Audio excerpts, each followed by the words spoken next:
예수님의 표적이 나옵니다. 다른 때는 기적이다, 이적이다 그렇게 표현하지만 요한복음만큼은 그 기적을 표적이라고 기록하고 있습니다. 이유가 있다는 것이죠. 요한복음엔 총 7가지의 표적이 나오는데 오늘 이 나사로를 살리신 사건은 마지막 표적입니다. 표적이 주는 의의가 무엇인가 생각해 보았습니다. 왜 예수님께서 이 7가지 표적을 보여주셨다고 여러분은 생각하십니까? 한마디로 정리하면 예수님 되심입니다. 예수님이 누구신지, 어떤 힘을 가지시고 왜 이 땅에 오셔서 무슨 사역을 하시는지 그것을 보여주시는 것이죠. 우리를 죄에서 건져주실 유일한 분이시고 예수님은 하나님의 아들이십니다. 그것을 믿는 복된 예배 시간 되기를 주님의 이름으로 축복합니다. 나사로의 죽음을 두고 예수님이 다시 살리신 것을 몰랐던 사람들이 슬퍼하고 있습니다. 그때 예수님께서는 그 슬퍼하고 있을 때 동네에 찾아가셔서 죽은 나사로를 살리십니다. 마르다를 직전에 만나셨을 때 그녀에게 나는 부활이다, 나는 생명이다 라고 선포하셨습니다. 그리고 이어서 말씀하시기를 나를 믿는 자는 죽어도 산다, 무릇 살아서 믿는 자는 죽지 아니니 네가 이것을 믿느냐? 내가 믿습니다 라고 마르다가 고백했어요. 그게 바로 직전 25절 26절 말씀이에요. 그렇게 주님이 선언하신 대로 나사로야 나오라, 라자레 뒤로 엑소, 밖으로 나와라. 무덤 안에 있으니까요. 밖으로 나와라 라는 이 한 말씀으로 이미 죽어서 나흘이나 된 시체를 다시 살리심으로 예수님께서 진정한 부활이 되시고 생명이 되심을 보여주십니다. 그래서 한 걸음 더 나아가 많은 이적을 베푸셨지만 예수님은 죽은 자도 살리실 수 있는 권능을 가지신 분이시구나라고 명확하게 보여주십니다. 우리가 주님을 믿는다고 말할 때 하나님 사랑 때문에 믿습니다. 하나님의 위로하심 때문에 믿습니다. 교회가 안에 좋은 사람들이 너무 많습니다. 그 좋은 사람들 만나서 그래서 내가 주님 믿습니다 라고 얘기합니다. 다양한 이유들이 있겠지만 교회의 주인 되신 우리 예수님은 실로 죽은 자조차도 살리실 수 있는 생명을 불어넣으실 수 있는 분이라는 것을 믿고 신앙생활 하시기를 주의 이름으로 축복합니다. 나사로가 다시 살아나기는 했지만 다시 죽었어요. 결국 다시 죽을 수밖에 없는 제한적인 부활의 몸으로 살아났지만 그럼에도 불구하고 이 일은 머지않아 예수님의 십자가에서의 죽으심과 부활을 보여주는 그림자 역할을 합니다. 또 장차 마지막 때에 예수님께서 자신을 믿는 모든 믿었던 교회 다녔던 성도들을 무덤에서 다시 일으키실 것을 보여줍니다. 다시는 죽지 않는 영원한 생명의 부활로 불러내실 것을 보여주는 중요한 사건이기 때문에 예수님께서 나사로를 살리신 이 7번째 표적은 너무나 중요합니다. 나사로의 다시 살아남을 통해서 예수님은 죽음조차 해결하실 수 있는 분이구나. 이 예수님을 믿는다 그러면 사실 이 땅을 사는 것이 그렇게 두렵지 않을 것입니다. 어떻게 막힌 돌무덤 앞에서 예수님이 새롭게 새 생명을 불어넣으셨는가, 이걸 보면서 오늘도 예수님에 대한 믿음과 갖기를 주님으로 축복합니다. 우리 앞뒤 좌우로 다시 인사하겠습니다. 우리 예수님 잘 믿으십시다. 인사하겠습니다. 예수님 잘 믿으십시다. 네. 그래서 오늘 우리가 예배드리고 우리가 늘 읽는 말씀이지만 이 믿음에 대한 깊이가 정말 믿음의 벽돌 한 장이라도 더 깊어질 수 있기를 바랍니다. 예수님의 7가지 표적은 믿는 사람이나 믿지 않는 사람이나 누구나 다 볼 수 있는 사건이었어요. 그러나 그 사건을 보고 믿는 사람도 있었고요, 믿지 않는 사람도 있었어요. 오늘 예배드리는 모든 성도분들은 주님이 하신 말씀, 기록된 말씀, 예수님이 하신 모든 일들을 반드시 믿고 살아가시기를 바랍니다. 여러분, 평소에도 우리가 좋은 믿음을 가져야 되지만 이 무덤 앞에서, 절망 속에서, 바닥 앞에서 우리가 어떤 믿음을 가져야 할까요? 이 말씀을 오늘 보기를 원합니다. 첫 번째, 우선적으로 좋은 믿음을 갖기에 앞서서 돌로 막는 믿음은 되지 않기를 바랍니다. 내 믿음이 덕이 되고 기쁨이 돼야 되는데, 사람들에게도 도움이 돼야 되는데 무덤 앞을 돌로 막는 건 아니라는 거죠. 왜 안 좋습니까? 이건 불신앙이기 때문입니다. 40절 말씀 우리 함께 읽습니다. 시작. 예수께서 이르시되 내 말이 네가 믿으면 하나님의 영광을 보리라 하지 아니하였느냐 하시니, 믿지 못했다는 거예요. 약간의 마르다에 대한 책망 느껴집니다. 예수님 앞서셔서 앞에서 나사로를 어디 두었느냐 물으셨어요. 34절에 무슨 뜻입니까? 이는 그들이 주님이 오실 것을 믿지 않고 나사로를 이미 그냥 무덤에 장사 지내버린 거죠. 그걸 책망하는 것입니다. 사도행전 9장에 다비다라는 여제자가 죽게 됩니다. 병들어 죽게 됩니다. 이때 믿음의 이웃들은 그녀가 죽었을 때 즉시 장사 지내지 않았습니다. 그 시신을 다락에 뉘어 한 사람을 불러옵니다. 성령 충만했던 베드로입니다. 그때 베드로가 와서 무릎 꿇고 기도하고 시체를 향하여 다비다야 일어나라. 베드로의 믿음이 대단합니다. 그때 다비다가 살아났어요. 이 사건으로 폭발적인 부흥이 초대교회에 있었습니다. 부흥이 무엇입니까? 믿는 사람들이 많아지는 거예요. 마르다와 마리아가 진정 주의 권능을 믿었거나 아니면 혹시라도 주님이 늦게라도 오시면 어찌 해 주시지 않을까 하는 그런 믿음을 갖고 있었다면 적어도 나사로를 굴로 만든 무덤에 넣고 돌까지 해서 막지는 않았을 것입니다. 적어도 주님 오실 때까지 최소한 그 무덤을 돌문으로 막는 일까지는 하지 말았어야 된다는 것이죠. 주님이 무덤 앞에서 가장 먼저 하신 말씀은 돌 옮겨놔라, 옮겨놓으라. 그러니까 믿음 있는 사람이 있어야 돼요. 주님 그렇게 말씀하셨을 때 살리시는 것은 주님이지만 돌 옮겨 놓아라 했을 때 네 하고 물도온 하인들처럼 순종할 수 있는 사람들은 있어야 되거든요. 돌을 옮겨 놓습니다. 그 돌문은 마르다와 마리아 믿지 못하는 사람들의 어떻게 보면 불신앙의 상징처럼 보이는 것이죠. 그래서 우리가 정말 믿지 못할 때, 믿음 없을 때 내가 그냥 믿음 없는 것으로, 내가 믿지 못하는 것으로 끝나는 것이 아니라 그게 불신앙이 됩니다. 많은 사람들로 하여금 못 들어가게 만드는 거예요. 정탐꾼들의 그 평처럼 불평하고 원망하고 못 들어간다.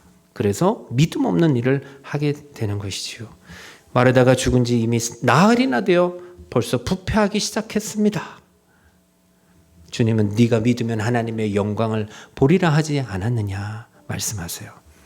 마르다는 이미 그 전에 주님을 만났고 주님의 말씀을 들었습니다. 주님은 부활과 생명을 주시는 구주시다라고 고백도 했어요. 믿습니다라고 다짐했습니다. 그럼에도 불구하고 정말 사람이 그냥 죽으니까, 상황이 너무 안 좋으니까 계속 믿음의 근본 되시는 예수님 앞에서 믿음 없는 행태를 보이고 있다는 것이지요. 여러분, 그래서 우리가 한번 탁 틈들어서 불신앙을 가지면 이건 참 고치기 힘든 악습입니다. 무덤을 막은 단단한 돌문과도 같아요. 돌신앙이요. 막는 돌신앙. 내가 가면 풀리고 좋아져야 되는데 막히는 것이지요. 잘 안 움직입니다. 그래서 주님의 은혜를 경험한 사람이, 듣고 보고도 경험했던 사람들이 믿지 못할 때 그걸 돌 같은 마음이라고 에스겔서는 표현합니다. 이 강팍한 마음 때문에 출애굽했던 1세대 이스라엘 백성들은 광야에서 다 죽었습니다. 이 강팍한 마음 때문에 이스라엘도 북과 남으로 갈렸지만 북도 망하고 남도 망했습니다. 이 강팍한 마음 때문에 하나님께서 친히 보내신 예수 그리스도를 알아보지도 못하고 믿지도 못하고 십자가에 그냥 죽여버립니다. 그래서 우리가 돌 같은 마음, 강팍한 마음 경계해야 됩니다. 우리의 믿음이 돌문으로 막는 믿음 되지 않기를 축복합니다. 막는 것이 아니라 우리의 믿음이 돌문을 옮기는 순종하는 믿음 되어 살기를 주의 이름으로 축복합니다.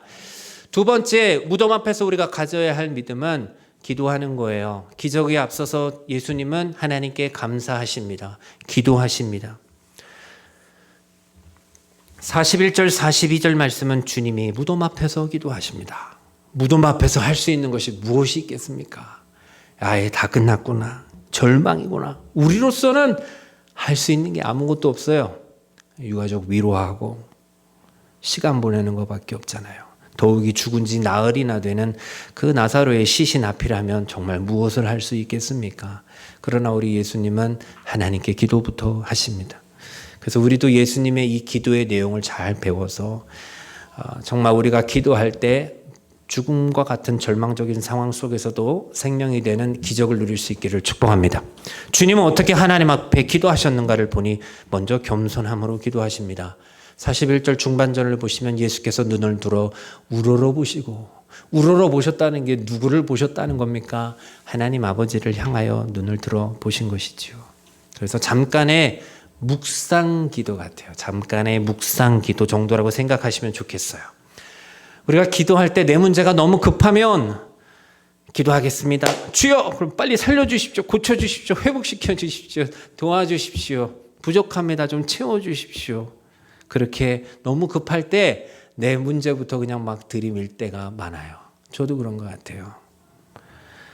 그런데 주님은 그 죽음 앞에 있는 가장 절망적인 상황 속에서도 잠시 우러러 보시고 그렇게 묵상하십니다. 주님은 하나님이시기에 다 하실 수 있는 분임에도 불구하고 하나님 아버지를 생각합니다. 아버지의 뜻과 아들의 뜻은 다를 수가 없습니다. 언제나 같지만 이때에도 하나님을 생각합니다. 주님은 하나님 아버지와 무관하게 뭘 행하신 적이 없으세요.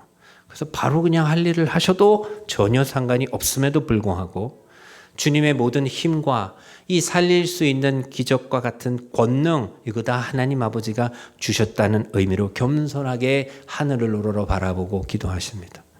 그래서 우리도 기도할 때 우리의 기도 제목이 너무 많지만 다급하지만 먼저 잠시 하나님을 우러러 바라볼 수 있는 겸손한 기도자가 되기를 바랍니다. 또 예수님은 확신을 갖고 기도하십니다.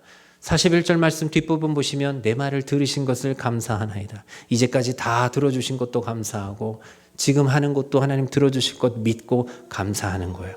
하나님 아버지와 뜻과 다르지 않거든요. 확신하고 기도합니다.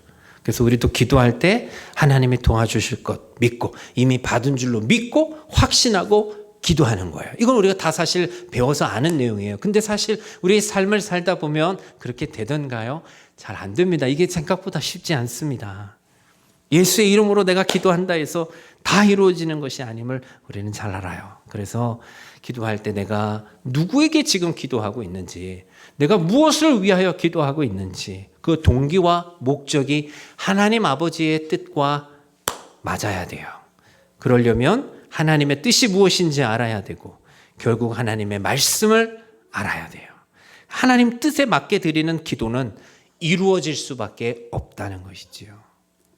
하나님은 언제나 선하시고 하나님의 뜻은 언제나 완전하시고 완벽하시기 때문입니다. 그래서 우리가 기도할 때 내 몸과 내 마음으로 기도하지만 하나님의 뜻에 합당한 기도를 드릴 수 있기를 주의 이름으로 축복합니다. 의심하지 않는 것입니다. 의심하며 기도할 때 얻을 수 있는 건 아무것도 없다고 성경은 말씀합니다. 우리 야고보서 1장 6절 7절 말씀 한번 읽어보겠습니다. 시작. 오직 믿음으로 구하고 조금도 의심하지 말라. 의심하는 자는 마치 바람에 밀려 요동하는 바닷물결 같으니 이런 사람은 무엇이든지 주께 얻기를 생각하지 말라. 기도는 뭔가를 얻을 수 있는 거구나. 그러나 의심하면, 믿음으로 구하지 못하면 하나님으로부터 얻을 수 없구나. 이걸 배우는 거죠.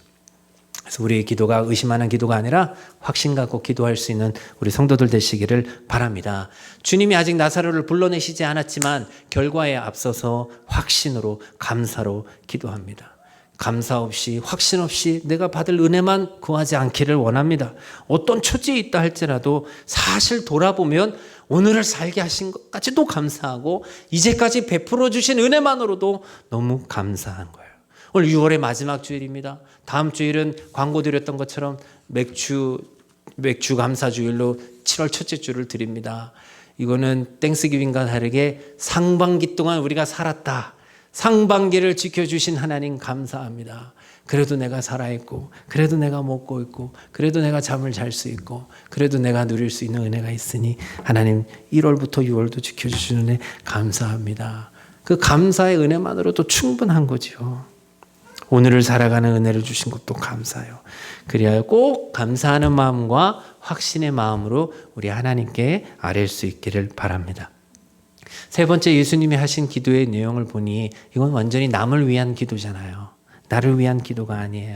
42절 말씀 우리 함께 읽어보시겠습니다. 시작. 항상 내 말을 들으시는 줄을 내가 알았나이다. 그러나 이 말씀하옵는 것은 둘러선 무리를 위함이니 곧 아버지께서 나를 보내신 것을 그들로 믿게 하려 함이니라. 그 주님의 기도와 주님의 표적의 목적과 분명히 드러납니다. 이거 나를 위한 거 아닙니다. 둘러선 사람들을 위함입니다. 근데 그들의 또 무엇입니까?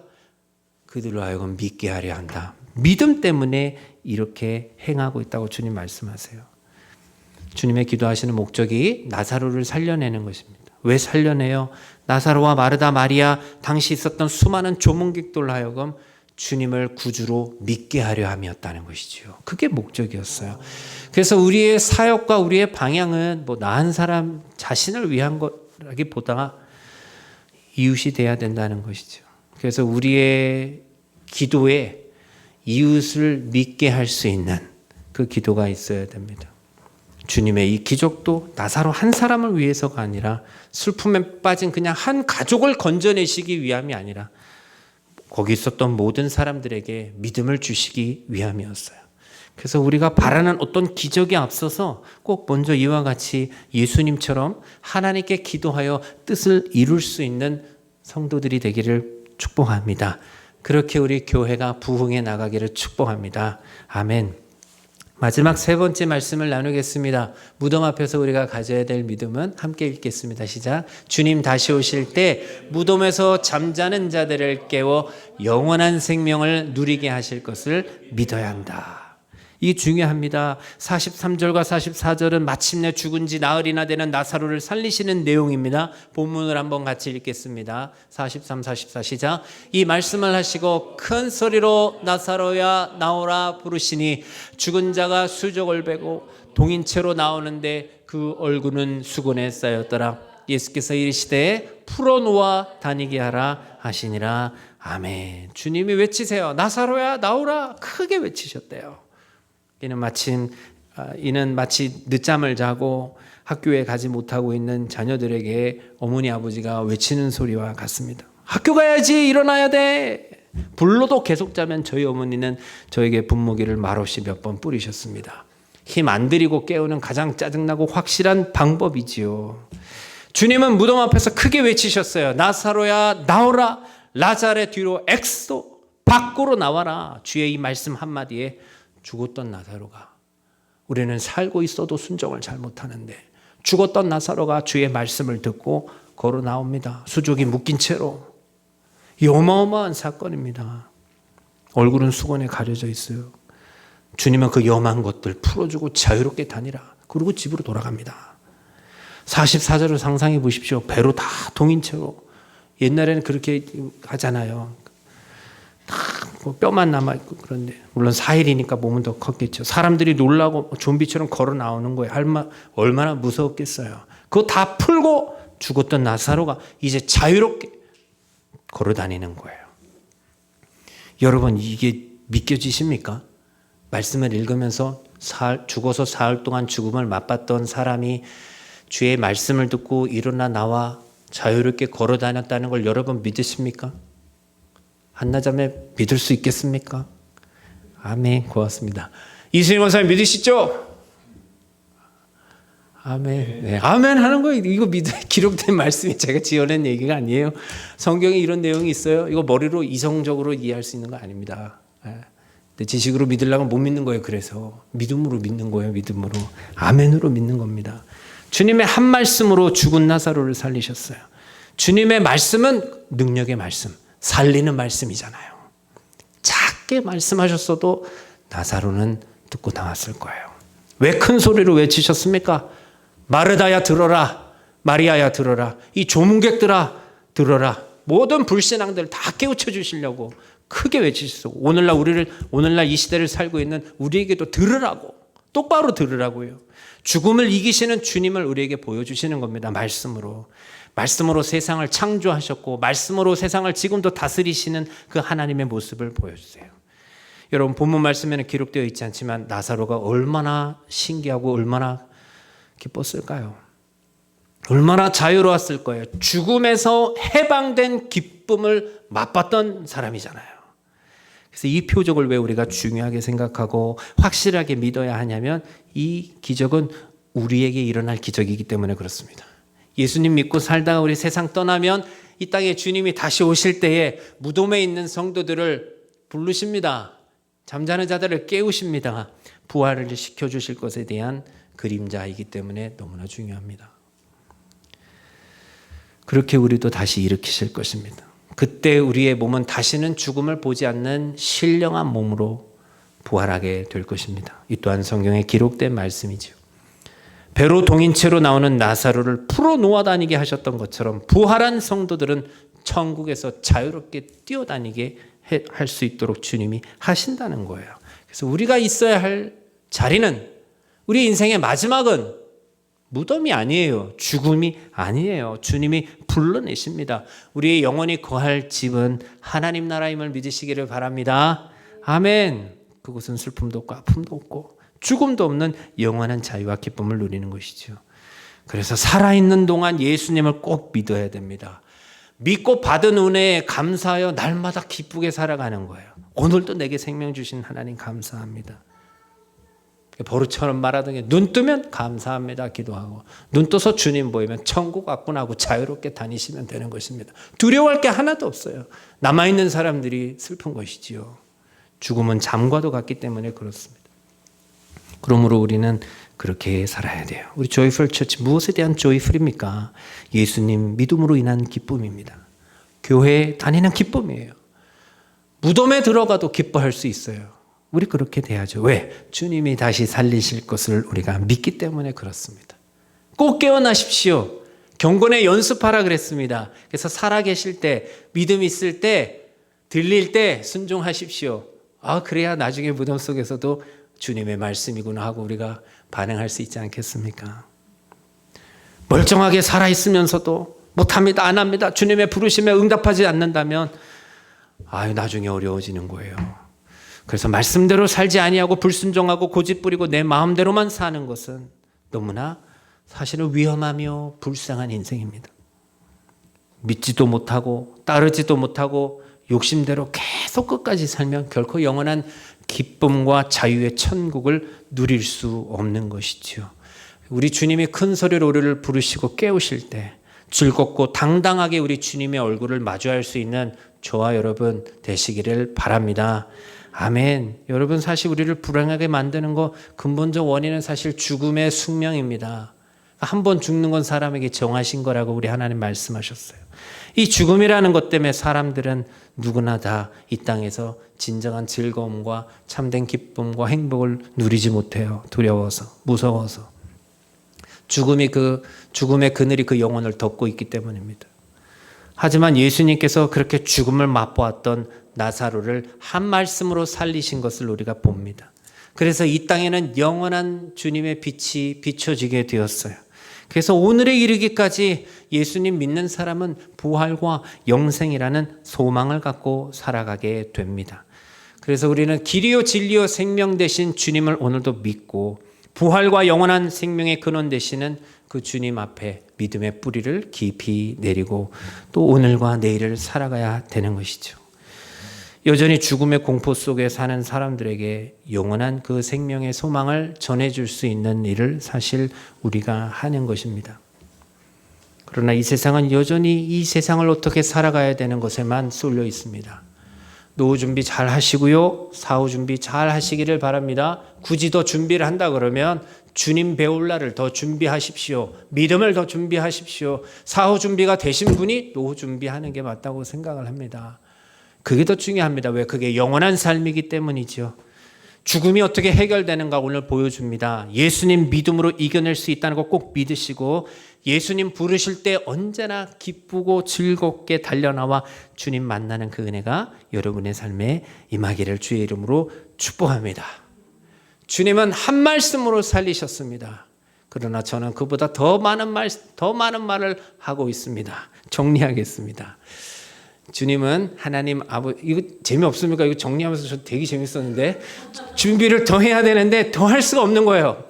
주님은 나사로야 나오라 이걸 끝났어.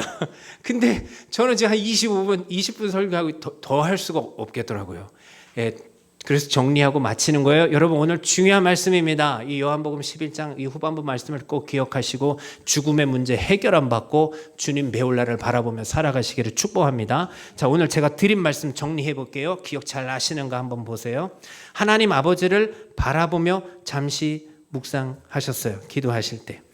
우리의 믿음이 돌로 막는 믿음 되지 않기를 바랍니다. 그건 불순종입니다. 순종의 믿음 되시기를 축복합니다. 자, 그 두 번째 보여주십시오. 두 번째는 기적이 앞서서 예수님이 기도하셨어요. 그래서 우리도 항상 기도할 때 잠깐 묵상하고 주의 이름 부르고 또 하나님 아버지 부르고 기도할 수 있기를 바랍니다. 또 세 번째는 우리의 영원한 관점입니다. 나사로를 깨우신 것처럼 우리가 무덤에 잠잤을 때 주님이 우리의 이름 부르실 때 믿음으로 달려나올 수 있다는 거 여러분 믿으시고 이 땅을 살아가면서 신앙생활 잘 해나갈 수 있는 저와 여러분 되시기를 주님의 이름으로 축복합니다.